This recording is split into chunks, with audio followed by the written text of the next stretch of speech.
Si Olan ay nagpakitang gilas upang akitin si City. Nangako siya na pasasayahin si City kung papayag siyang pagbigyan siya. Pero si City ay walang interes kay Olan nang siya ay umuwi.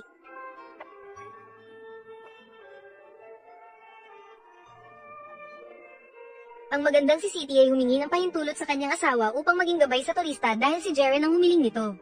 Nagbigay din si Jaren ng sapat na bayad. Nang walang labis na pag-iisip, si Rudal ay pumayag ngunit siya rin ay maghinala sa kanyang asawa.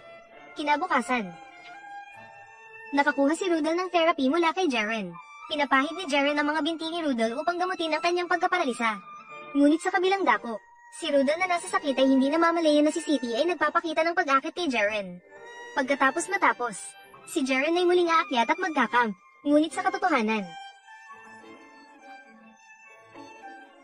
ang pagkakataong iyon ay ginamit ni City upang lumapit kay Jaren. Si City ay nagtakisli muli sa kanyang asawa, ngunit sila ay hindi namamalayan.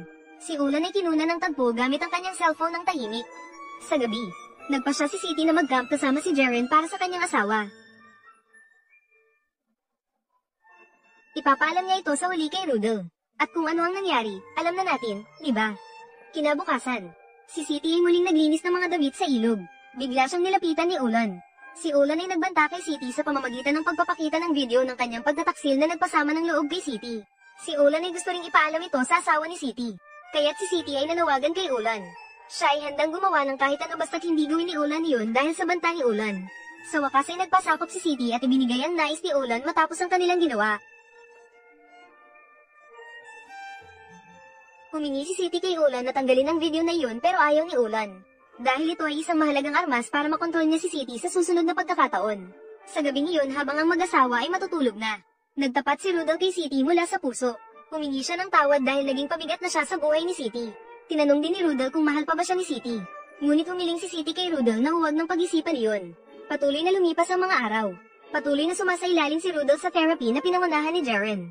Dito ay makikita ng Rudal na siya ay nagsisimula ng maglakad. Ang mag-asawang ito ay labis na masaya dahil ang therapy ay nagsimula ng magbunga. Tinanong din ni Rudal si Jaren tungkol sa kanyang kondisyon kung siya ay maaari pang makapag-react. Ipinaliwanag ni Jaren na siya ay ganap ng gumaling. Kaya tiyak na kaya niya. Ito ang pinakamasayang balita para kay Rudal dahil siya ay pagod na sa therapy. Humingi ng pahintulot si Rudal na matulog pero sa totoo ay nagpapanggap lang si Rudal. Sa kabilang dako, dinala ni City si Jaren sa likod ng kanyang bahay. Nagpasalamat siya kay Jaren dahil sa tulong na ibinigay niya hanggang ngayon. Dahil sa tulong na yun, nais ni City na bigyan si Jaren ng isang napakagandang regalo. Pagkatapos ay nagpatuloy na naman sila sa pagtataksil. Kinabukasan, nakita si City na papunta sa isang lugar. Dito ay umilo si City ng kandila upang manalangin sa Diyos para sa paggaling ng kanyang asawa. Ngunit muli, dumating si Olan upang guluhin si City. Ngunit sa pagkakataong ito, tinanggihan ni City si Olan sa dahilan na siya ay may mens. Kaya ano ang buong kwento?